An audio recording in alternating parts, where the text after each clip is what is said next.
Hello, and welcome back to the Nourisher Podcast. Before we jump into the episode, I just want to say thank you. The Nourisher Podcast exists because of this community, which includes the women who listen, the guests who trust the space with their stories, and the conversations that keep going long after our episodes end. And because of that, we're going to throw a little celebration. If you are in Amarillo, we are going to host our very first anniversary celebration on January 30th at Cactus Cove Inn and Suites from 5:30 to 8:30 p.m. It's a come and go evening with cocktails, light bites. We have a few vendors going to set up pop-up shops and just a whole lot of gratitude. And I would love to see you there. Do not forget to bring the women in your life who inspire you because, after all, that's what it's all about. Okay, today's episode, I'm sitting down with Haley Crow. She is a mom of two, and her story is one that just has really stayed with me each and every day since I've met her. Haley is raising a daughter with Down syndrome who is also a cancer survivor, and she's navigating what that means not just for her, but her entire family, including her other daughter. We talk about motherhood, resilience, family dynamics, and how experiences like this can change you in ways that you never expect. It's honest, it's thoughtful, and I'm just so grateful that she shared it with us. So with that, allow me to introduce Haley Crow. Hi, Haley. Hello. How are you today? I'm so good, thank you. Yes. How are you? Great. Good. As always, it's always fun when I get to have conversations with people, and especially because I know you. Yes. But we haven't ever really had an in-depth conversation, and so I'm really looking forward to it. No, I'm so excited to be here. Thank you for asking me. Of course. Okay, so for listeners who may not know you yet, can you tell us a little about yourself and maybe about your family? Okay. So my name is Haley. I am married to Zach. We've been married 10 years. We have two daughters, Olivia that is 9 and Charlie that's 6. Olivia does have Down syndrome. She's also gone through a cancer diagnosis, so we've kind of been put through the ringer, but from Amarillo, born and raised. And what do you do for a living? I am a nurse. I work at Northwest in pediatrics. I actually have been there almost a year. I changed career paths. I mean, I've been a nurse for 12 years, but I changed my specialty after Olivia's diagnosis because I felt like I could really bond with other parents going through similar situations that I have. And God just kind of put it on my heart, which is crazy because I never wanted to work in pediatrics. Kids always scared me. And then it was placed on my heart and I could not deny it. And here we are, and I absolutely love it. So Yeah, being a nurse takes a special kind of someone, but I think pediatrics is like it's a whole new level. Yeah, for sure. So before we kind of dive into the harder parts of your story that you just mentioned, how would you describe maybe the heart of your entire family? Honestly, my whole family has been through a lot. I had a younger sister that passed away of cancer when we were kids. She was 4. She was the baby. So I had to watch my parents go through those hardships. And then we were faced with our own. And so, thankfully, I did have my mom who could help kind of guide me through those, harder situations. But honestly, now, we are all so tightly bonded like we were before. But honestly, going through everything with Olivia, it just kind of tightened any loose ends that we may have had. So our family is almost painfully close. but yeah, I would definitely describe us as very close. I mean, I hate to say, how lucky are you that your mom went through the same thing? See, and I actually told my mom that. I said, not that I would ever want anyone to go through anything like that. I was just super thankful that she could help guide me through those situations. And I was like, God does work in mysterious ways, and not that my sister passed away for a good reason, but just that she's able to help me navigate, doctors, and even being a nurse with a medical background, when it comes to your kid, that knowledge goes out the door. There's no mom brain versus nurse brain are two totally different things. And so she, told me in the very beginning, write down questions, stuff that you may not think of. And so having her as that guidance was definitely a huge help. Oh, for sure. I was talking to my hairdresser actually the other day about how becoming a parent, you have all of these questions. No one tells you. There is not a handbook. Yeah. No one tells you the answers to certain things. And so, she was making a joke about calling up to the school and be like, this is my address. do I go to school here? Exactly. What do I do? And so I can't imagine, having a different experience than most, and that adding to already the wonders of being a parent in general. Right. No, it's definitely a lot. And it can get super overwhelming. So super thankful to my mom. Shout out to her because I know she's going to listen. But yeah, moms are the real MVP. They are. Well, speaking of that, can you kind of take us back to the early days of becoming a mom? What expectations did you have, and how did that reality unfold for you differently? When I found out that I was pregnant, obviously we were super excited. You have this dream of the perfect house with the white picket fence, and you've got your kids playing in the yard, and 18 weeks that came to a halt for me. We went in for an anatomy scan, and they told me that we didn't know if she was a girl at the time, but they told me that her brain looked different. And so they sent me to a specialist in Lubbock. We also did some blood work to do the genetic testing. And so went to Lubbock, did an anatomy scan, and they were like, hey, so we may think that she has hydrocephaly because her brain, it looked like there was too much fluid. There was a spot on her spine that could have possibly been spina bifida. And then she had a clubbed foot, is what they told me. It's crazy how quickly your mama bear instincts come into play, because that doctor in Lubbock was like, there's still time to terminate if that's what you want. And I was like, absolutely not. This is my baby. We'll figure it out. At the end of the day, this is God's plan. He's not going to give me anything that I can't handle. So instantly I was like, you're fired. We're done with you. But from there, they actually sent me to Houston for even more further testing. So we went to Houston. I did a fetal MRI, a fetal echo, all these things that I didn't even know was possible. In between that time, I did find out that she had Down syndrome from the blood work that we did. So at this moment, I'm thinking, okay, so I have a child with Down syndrome. She could have hydrocephaly. She could have spina bifida. I don't know what this road is going to look like for me, but Zach and I, we're going to figure it out. Keep in mind, I'm only 25 at this time, so I'm I don't feel like I'm adult enough to be making decisions for somebody else. So anyway, so we go to Houston, do all this testing. They were like, she doesn't have hydrocephaly, she doesn't have spina bifida, she just has Down syndrome, which is kind of crazy to say, just Down syndrome, but all the things that were stacked against us, I was like, thank God, Yeah. And so then it kind of led me into, I did have a grieving moment, because like I said, you have this picture perfect mentality of what pregnancy is supposed to look like and what, your future is supposed to look like. And so for my world to be turned upside down with a Down syndrome diagnosis, I almost feel silly saying that now, but back then, I didn't know that. It was definitely difficult for me to look forward to the future, because as being pregnant for the first time, you don't know what the future holds anyway. But then, you have all these thoughts going through your head, well, is she going to be verbal? Is she going to be able to ever walk? Is she going to talk? I had never been around anybody with Down syndrome before. It was scary, but it kind of gave me that time through my pregnancy. I was I'm going to be sad. And then once I had her, it was okay, the grief is gone. This is my baby. I'm going to love her no matter what. And we're going to face this world together. As far as that 9 months of you being pregnant, did you feel like you either couldn't enjoy it as much because there were so many unknowns? Yeah, definitely. Which I didn't enjoy being pregnant anyways, because I was sick the whole time. But it was super hard for me because I had a lot of friends that were pregnant at the same time. Mm-hmm. And I had 10 times more doctor's appointments and doctor visits. And it was really hard for me not to compare and to be jealous of others that were oh, my pregnancy's going perfect. And I'm well, that's nice because mine's not, you know what I mean? So it was really hard for me not to compare to others. And even still sometimes, after I first had her, their babies were meeting milestones where mine wasn't yet. And so it definitely was a process to figure out how to be okay with. Yeah, for sure. And then you said once she got here, it was just... Oh, it was just straight, mom mode. This is my baby. She's beautiful, God created her just as he wanted to, and we were super excited about, the life that we were going to lead.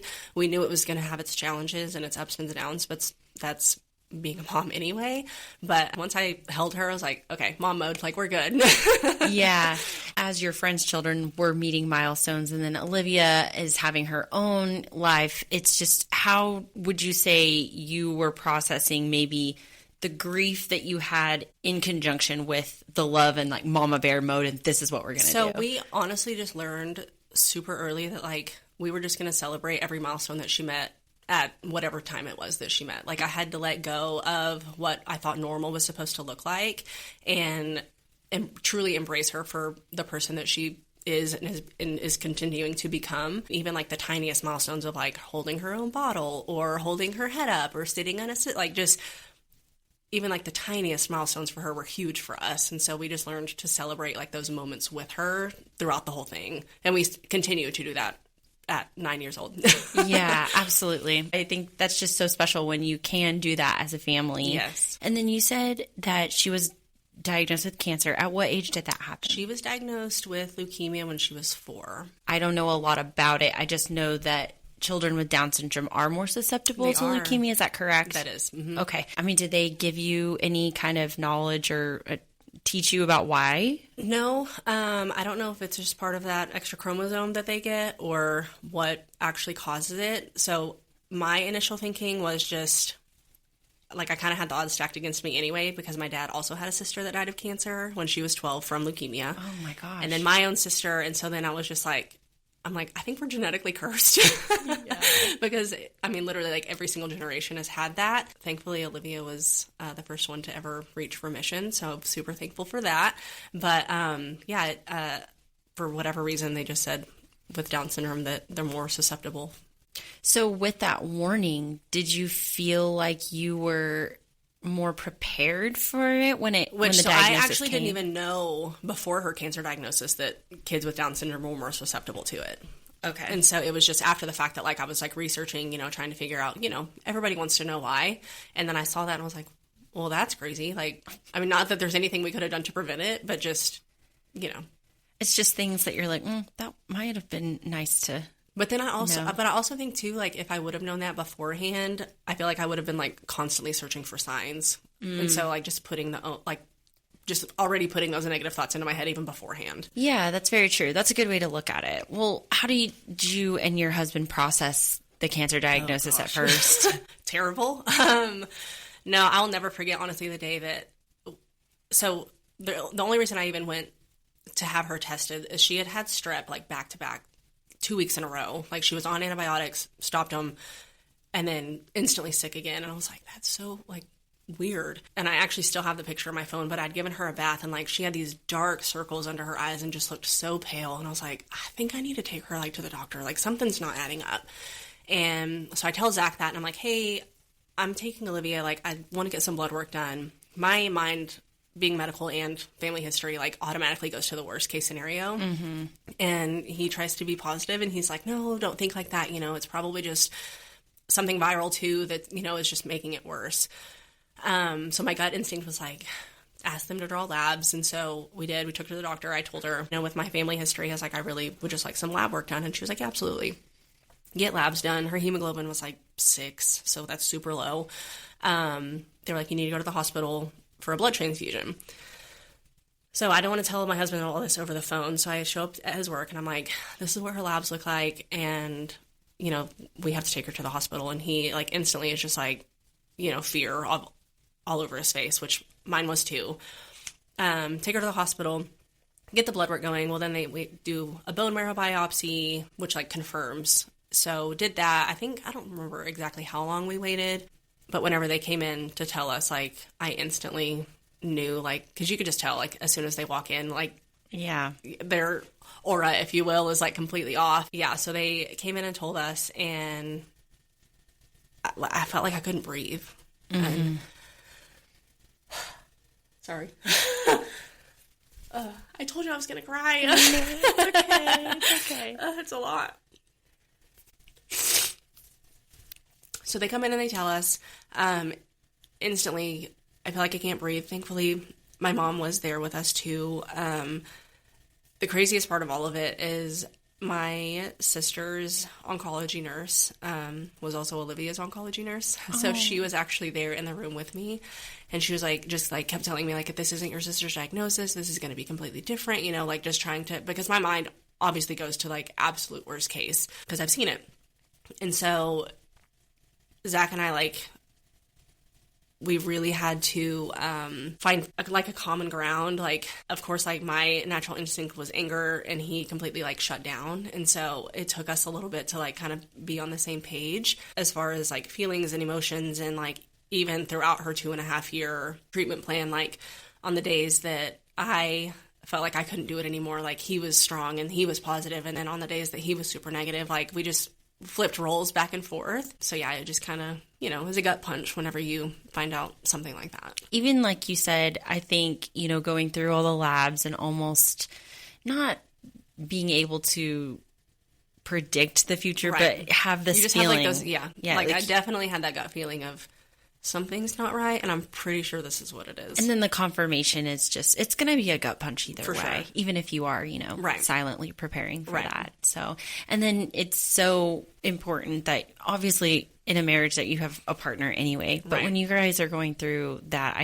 I'm sure, you know, as the mom, as the dad, as siblings or grandma, grandpa, it's just everyone hits their limit at a certain point. And so I'm so glad that you and Zach had each other, and also your mom and, the rest of your family. So yeah, and I don't want to leave my dad out too. He's, you know, he's involved as well. He's just a little more stoic. Yeah, women are definitely more like up in your face. Yes. What do you need? No. And my dad, you know, that's his go-to is he's like, just take it a day at a time. He's like, sometimes it has to be a minute at a time, but just breathe through the process and, you know, take it for what it is. And that's what I try to tell, like, especially now that I'm in pediatrics and working with kids with similar diagnoses. I mean, that's what I tell the parents. I'm like, you know, you really need to lean into each other and like fight for each other every single day, because it's really, really hard or easy to get caught up in the day-to-day and the, you know, why is this happening to us? Why me? Why her? Why him? You know, and like just finding like that strength in each other is super, super important for them. Is there anything that this entire experience, whether start to finish, in the middle, has taught you about yourself, or maybe just the strength that you do have? Oh God. Honestly, I didn't realize how like resilient, number one, kids are. And number two, like during those times, like I really found strength like through Olivia, because she, you know, even like on her hardest days, like she would still wake up with a smile on her face. And I'm like, if she can physically and mentally go through something like that, there's no reason for me not to. You know, I'm not the one physically being poked and prodded and going through, you know, chemo and all these things. And so like I really like drew my strength from her, because she was handling it like a champ, so I need to handle it like a champ too. Yeah. Oh my gosh. I know kids are crazy resilient. They really are. Okay, timing wise, because I know you said her age, but was this right before COVID? This was 2021, so it was like right. Okay. Like COVID was still around, and like they were still pretty strict on like visitors and stuff, but thankfully it wasn't like in the thick of it. Okay, yeah, because I feel like that would have just made your fears and your anxieties so much worse. Way worse. Oh. Which I mean, I was already fearful anyway, because Olivia, like she's gone through open heart surgery, and like, you know, they didn't know what COVID was doing to kids at the time, and so it just, you know, it's already nerve-wracking as it is. So thankfully we weren't right in the thick of all of that with this too. Yeah. Well, and how long did it take for her between the diagnosis and then to the time that she entered remission? How long was that kind of journey for you guys? So she actually entered remission like relatively quickly. So like they started chemo right away. She got a port placed like a day later. Started chemo right away, and then I don't remember exactly how long it was until they told us she was in remission, but I mean it was pretty soon. But even whenever they go into remission, they still complete the full treatment plan just to make sure like that they get everything and then it doesn't come back.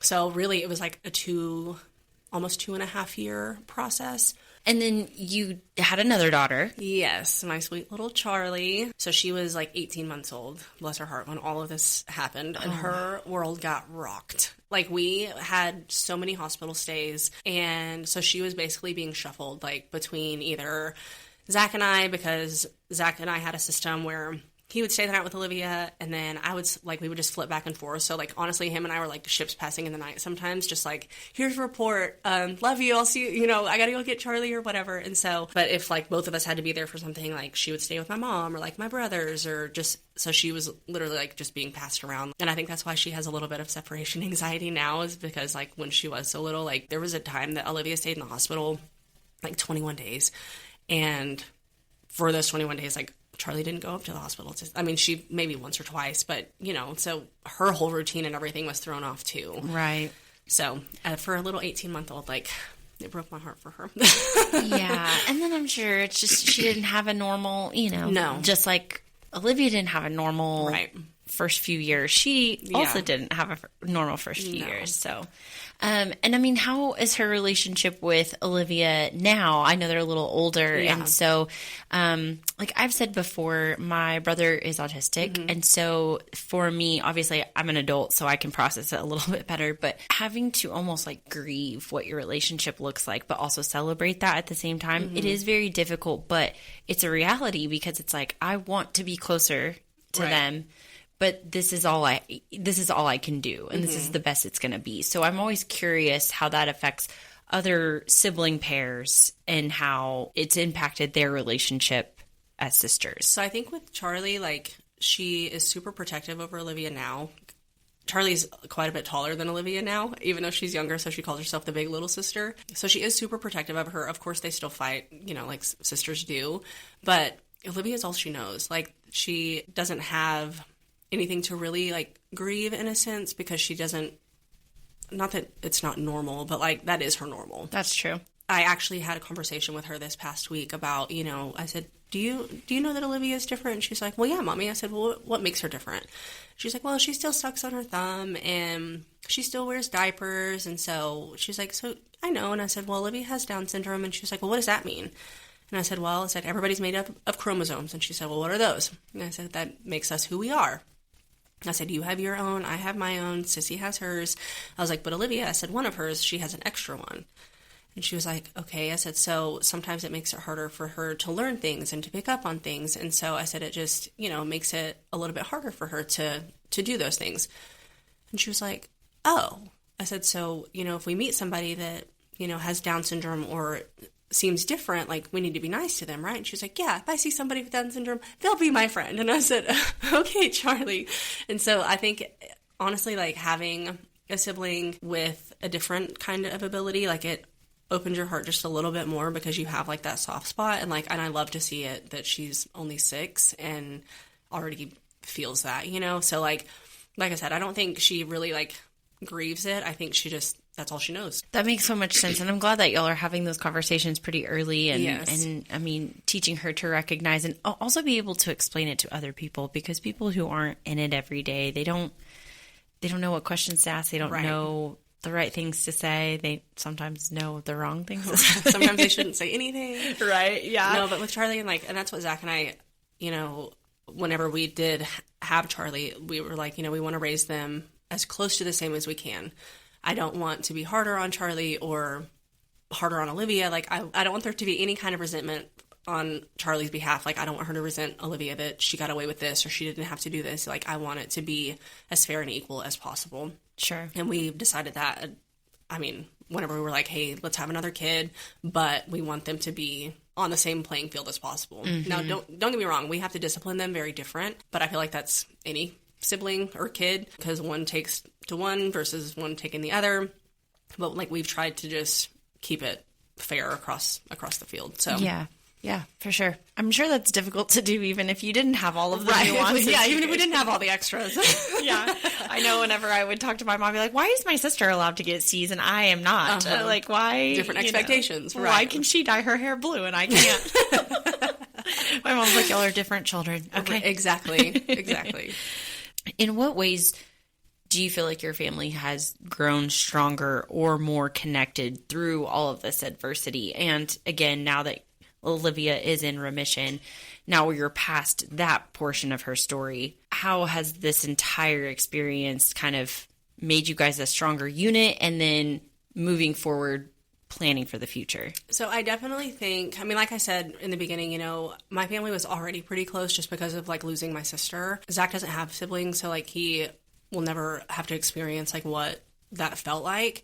But going through Olivia's diagnosis, you know, I had to learn at a super young age, like, life is so short and, like, you never know, you know, what tomorrow holds.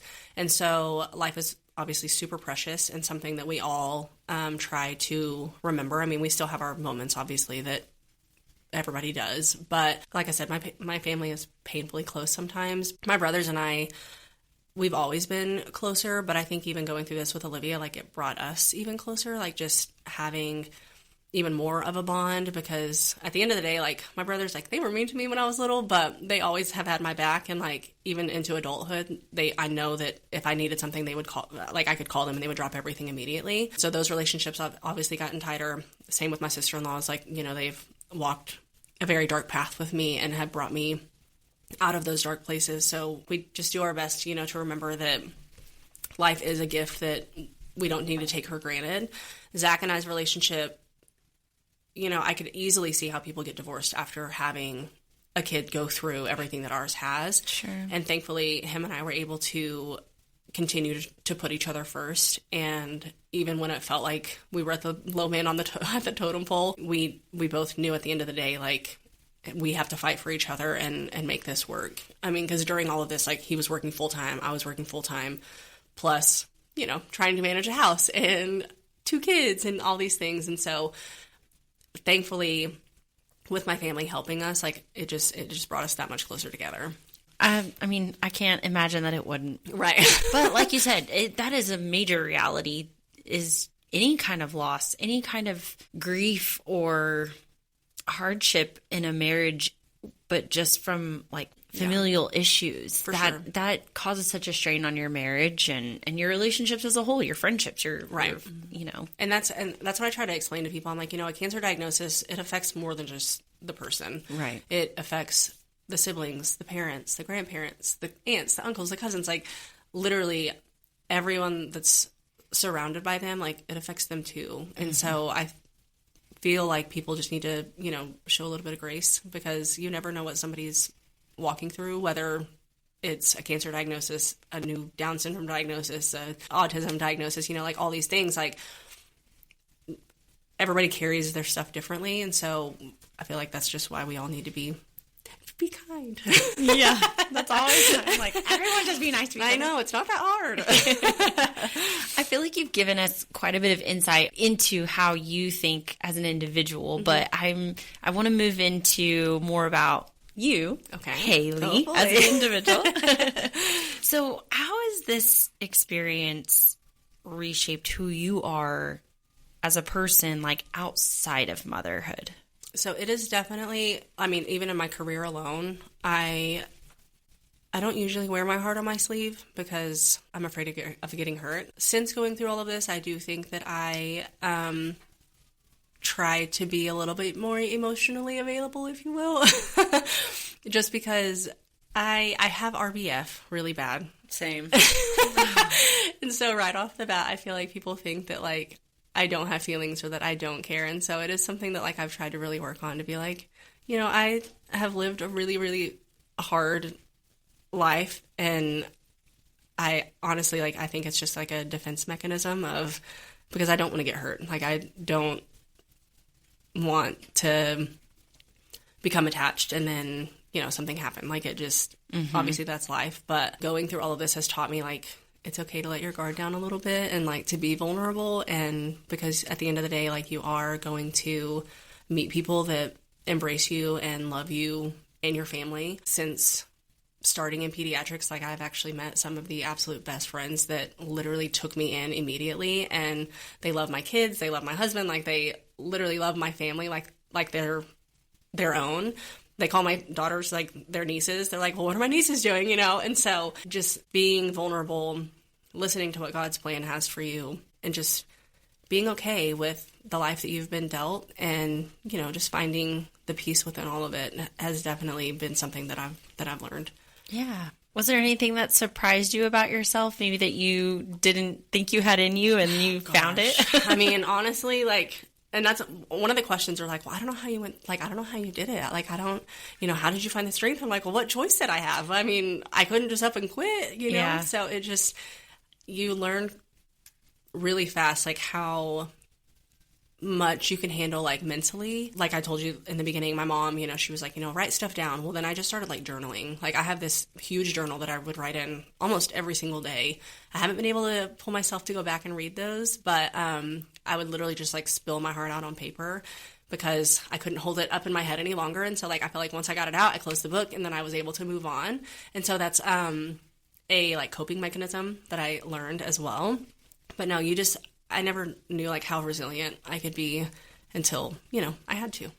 Something you said earlier, I can completely relate with the RBF. Yeah, we all got it. But that's one thing that I wish, I really hate when people are like, you look so mean, and I didn't think I was going to like you when I first met you.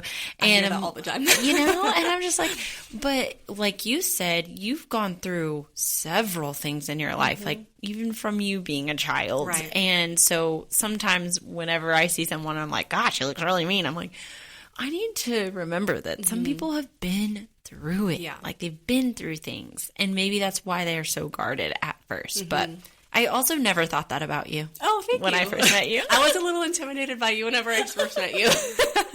But I wouldn't call it like RBF though. Like I think honestly, like you just come across as like this like strong, confident person. And so, I mean, it can be kind of intimidating, honestly. But like you just carry yourself very well. And so I was like, okay, like she knows who she is. Interesting. It's so funny. I'm like the least confident person ever. No, I would never get that. I would never get that from you. So yeah, but no, I think that I just love that you said that, because I do think sometimes we need those gentle reminders to be like, people have a lot going on every single day. We have no idea what they're going through. So we do need to give a little bit of grace or get to know people. Right. And that's why I really love just the podcast in general, because I'm like, I want people to get to know all of us on a different level than what we would learn at a networking event or at passing each other at work. So yeah, it definitely deepens relationships, and, just having these conversations, one thing that I want people to know that, like, going through everything that I've gone through, like, I'm an open book. Like, so if people have questions, or if they, with a Down syndrome diagnosis, if not saying that I know everything, but I can give, like, my personal experiences, even if I do come across that I'm not open and warm and fuzzy and friendly, I want to be, like, that resource outlet for other families, because I've walked those, I've walked the same path. I've walked in your shoes. And at the end of it, like, I want them to know, like, at the end of the day, you're going to be okay. Yeah. So, yeah, for sure. How do you feel like your opinion of strength has changed? So, like, let's say before you had Olivia, let's say before the 18 weeks when you found out everything was going to change, what did strength look like for you at that point? And now what does strength look like for you today? It's night and day, honestly. Like, you never know, like, what you can endure until you have to do it. Your mind completely changes, like, and just your whole outlook on life and everything changes. And so the strength that you can draw in from yourself, like, honestly, one of my biggest things is, like, I drew closer to Christ, like, through all of this, because there were some nights sitting in the hospital with her that it was dark. It was very, very dark. And it was easy to, fall into that hole of why me, why her, why us? Like, we've already been through this once with my sister. Why are we being dealt with this again? And not saying that, like, I got answers to any of that, because I'm never going to have those answers. Like, I just had to find my peace within him and know that, like, this is your purpose. And honestly, like, in a weird way, like, I'm thankful for everything that we've been through, because it's made me who I am. It's made me the nurse that I am. It's made me the mom that I am, the wife that I am, the sister that I am. Like, it has created me as a whole. And, like, I feel like that's what people need to understand is God's not always going to give you the easiest life to walk, but whatever he is giving you, it's for a reason, and it's for you to draw that strength and to push you to your limits and to make you who you're supposed to be. No, I love that so much. And I'm sure you had many of moments where your faith was tested. Absolutely. Even to this day. I know. You know, with my sweet babies at work, I question a lot of, why? Like, why do they have to go through this? And it just, like I said, it creates who you are as a person. And what a blessing for you to be able to be like a source of strength and information for families who are going through any kind of illness with their children. For sure. You were talking about how other families who are going through this, you are here as a resource. But for parents who might be walking maybe a similar road right now, what is something that you wish someone had told you sooner in all of this? To take a deep breath, honestly, because sometimes it feels like you're suffocating. You're never alone. And so I honestly tell my families, when they first get diagnosed, I'm like, you just found a whole new village that's going to be supporting you. Like, I don't want y'all to ever feel like you're by yourself. And I feel like all of my coworkers feel the exact same way, that, you know, we really try to rally behind these people, because some people don't have big families like mine or a huge, you know, following like Olivia does. Like, it just, at the end of the day, like, I just want them to know, like, you're never walking by yourself. Take a deep breath. It's going to be okay.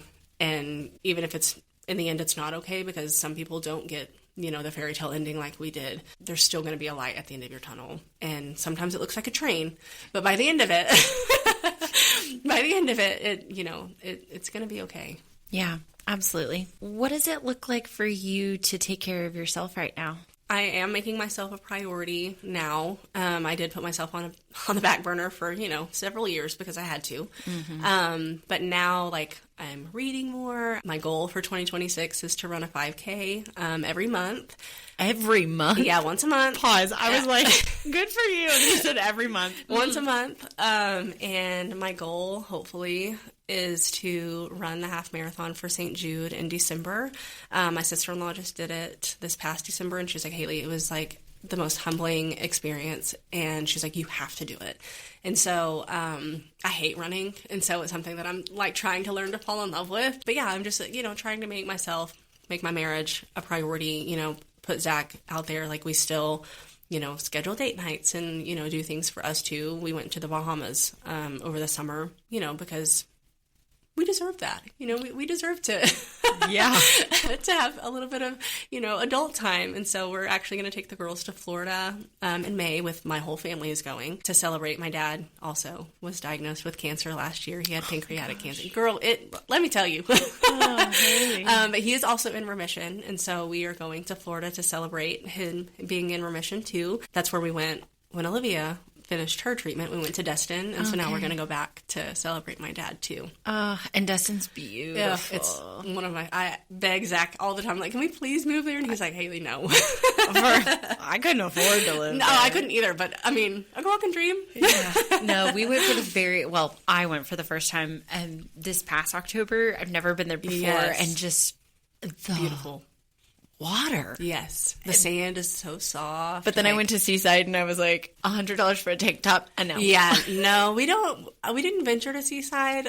We just stayed like in the Destin area. We did go to like Crab Island, and that kind of stuff. So yeah. How fun. How big is your family? Well, I have two older brothers. Okay. Zach is the oldest. He actually is going to turn 40 this year. And then Jeremy, he's about to turn 38.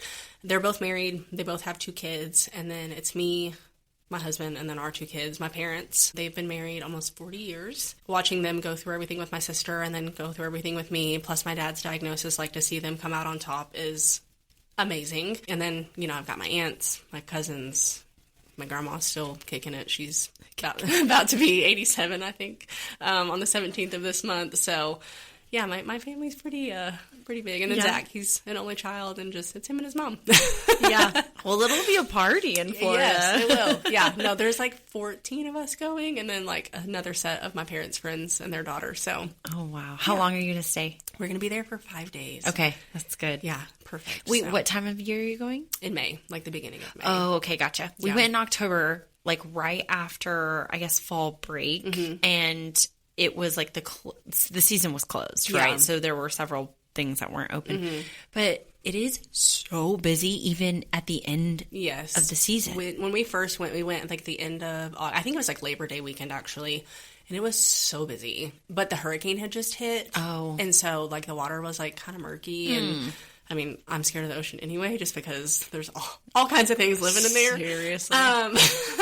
But like the hurricane had hit, and so it wasn't like as busy, I don't think. But I'm hoping with us going in the beginning of May that the kids are not at school yet. Yeah. So maybe it won't be quite as bad. But I think in Florida, I think their school year is like way different from ours. And I think they only have like a 3-day school week or 4-day. I don't know. Something crazy like that. Interesting. I know. So Florida, you said you went when Olivia was in remission. Was that something that you and your husband started, or is that something like we just family planned it. Okay. No, me and my husband, I told him, I was like, I want to take them on a trip. Like, the girls deserve it. And then I told my family about it, and they were like, well, we want to go too. And so I was like, okay, like, let's all go. My oldest brother at the wasn't able to go at the time because they had just had a baby, and so he was super bummed, you know, that they missed out on that. But that's why we're getting around 2. That way everybody gets to go this time. Yeah. And we're all staying in the same house. Wow. I know, bless it. That's a lot. So pray for me, because there's going to be all these kids under one roof. But, you know, like I said, my family grew up super tight, and that's what I want for, you know, for my kids too. I'm super close with my nieces and nephews, and so I want them to have that same kind of bond that I did with my cousins too. So, oh, for sure. Okay, so this might be a little bit of an emotional question, but I am very curious. Here we go. Because your daughters are so little right now, they're not necessarily podcast listeners, but if they were to listen to your episode one day, what is something that you would want them to know about you? First and foremost, just like how proud of them I am. Like, they have gone through so much, and I mean, they are so young, but like, to watch them go through everything that they've gone through at such a young age, like, I hope that they know that, like, Zach and I did the best that we absolutely could to give them, you know, the childhood that they deserved. I want them to continue to grow and, like, protect each other, because at the end of the day, like I said, my siblings have my back, and I want them to have that same kind of relationship. And I hope they know that, like, being their mom has been one of my greatest blessings. You know, being a wife is hard, but being a mom is even harder. And like you said, you know, there's no handbook that's given to you. Right. And so, you know, I'm not saying that I always make the best choices or the best decisions for them, but at the end of the day, like, I am absolutely doing my best to give them the life that they deserve, and just how much I love them, because I do. You have the sweetest girls. Oh, I precious. have seen them randomly at, like, Blue Sky with Zach. Oh, yeah, he takes them on Mondays. Uh-huh. Okay, yep. I've seen them, and I'm like, I'm pretty sure those are Haley's kids, because I've never met your husband in person. Yeah. So, but they are super, super sweet. Oh, they can be a mess, but they're kids. Yeah, they're children. They're supposed to. Yeah.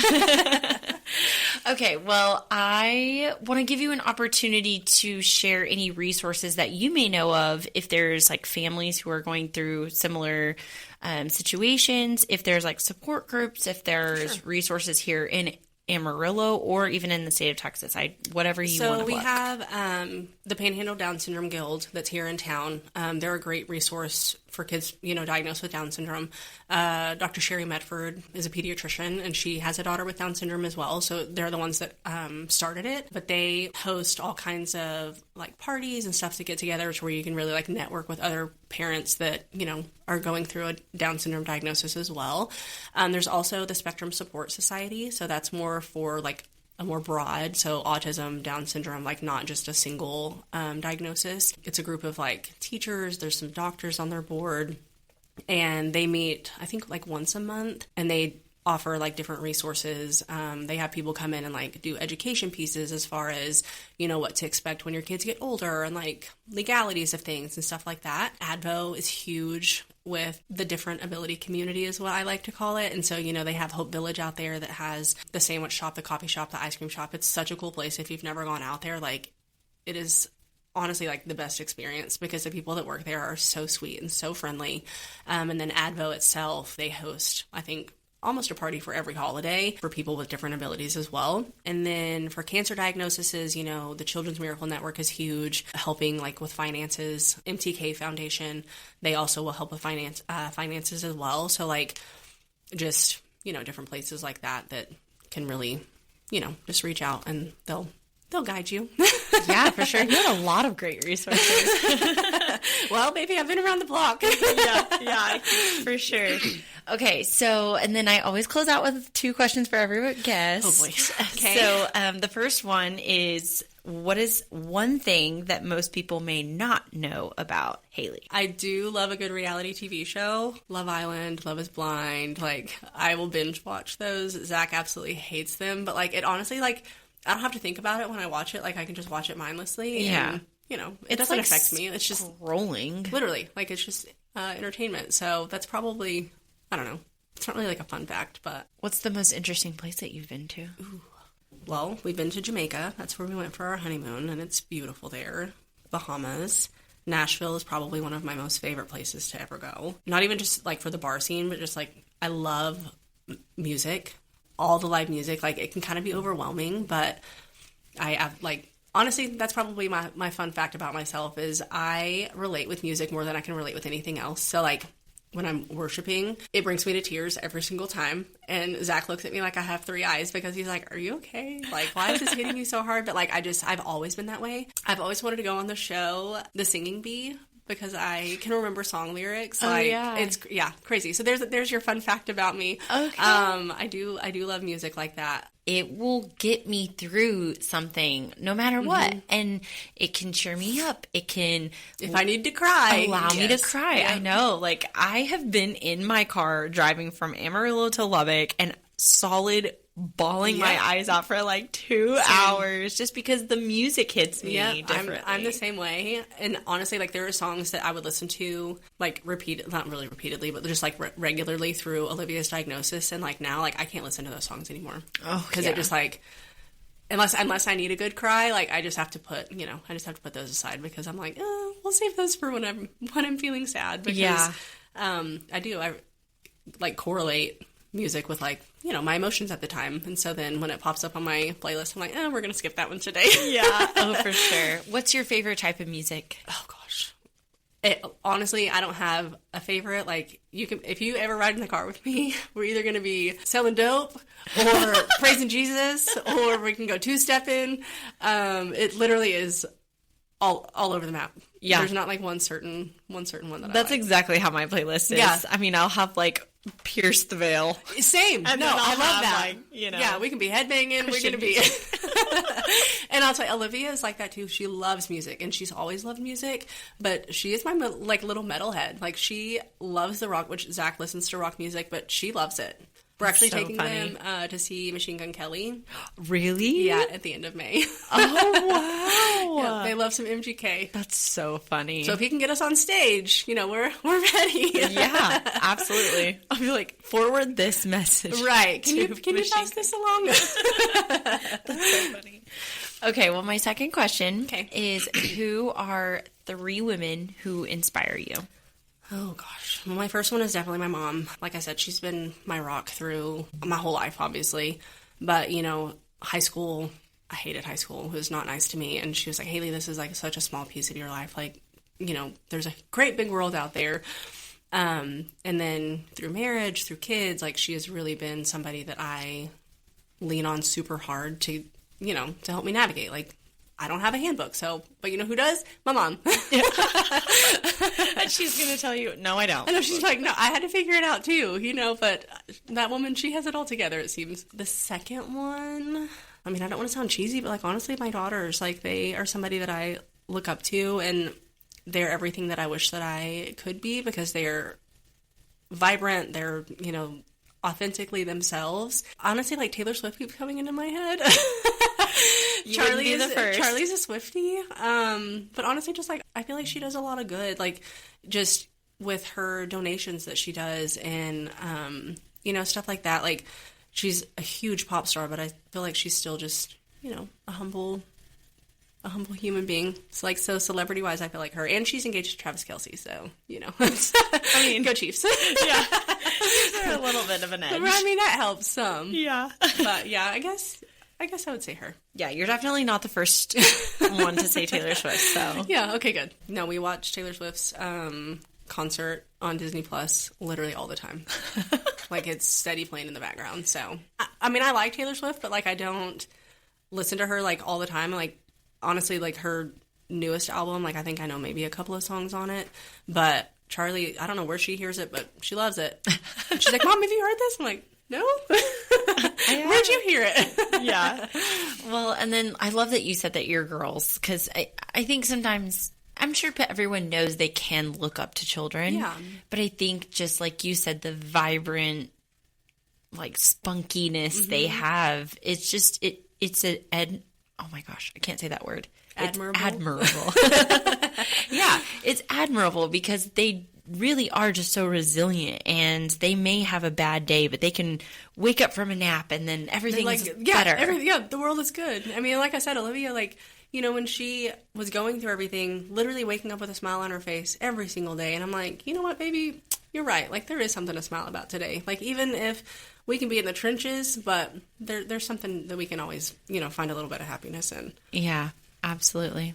Well, Haley, thank you so much. This one, I was super nervous. I was like, I don't know how this is going to feel, but honestly, this has been great. Yeah, no, I hope it felt really good, and I'm just really grateful for people who are willing to come on and share really hard stories, because I know that's not, I mean, I know you've probably told it a few times. But it's different, like, knowing that it's going to, go out to people that I don't even know. Like, it's kind of a vulnerable spot for me that, but it's fine. Like, if my story helps somebody else, then, that was my purpose.